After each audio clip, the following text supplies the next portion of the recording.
Ako si Ruben, isang OFW dito sa bansang Kuwait. Almost 10 years na ako dito. Isang araw, naghahanap ako ng magandang opportunity.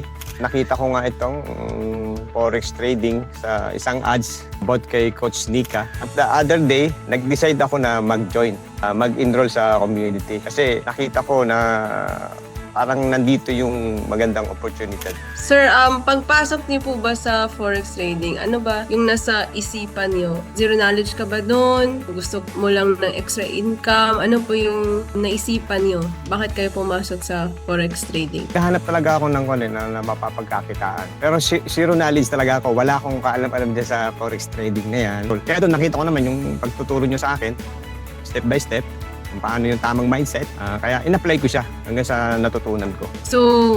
So sa pagsali niyo, zero knowledge, tapos pag-enroll niyo po, madami kayong natutunan about forex trading. Dami, halos araw-araw ko siyang almost 1 month ko talaga siyang paulit-ulit na yung sinesend nyo sa akin na link about sa community. Talaga minamaster ko siya. Minaster ko siya sa demo hanggang sa maging profitable ako. Last December, di ba, nag-demo ako. Then na-master ko siya. Kung ano yung nakikita ko sa demo, siyang ginawa ko sa live. Then January, nag-live na ako.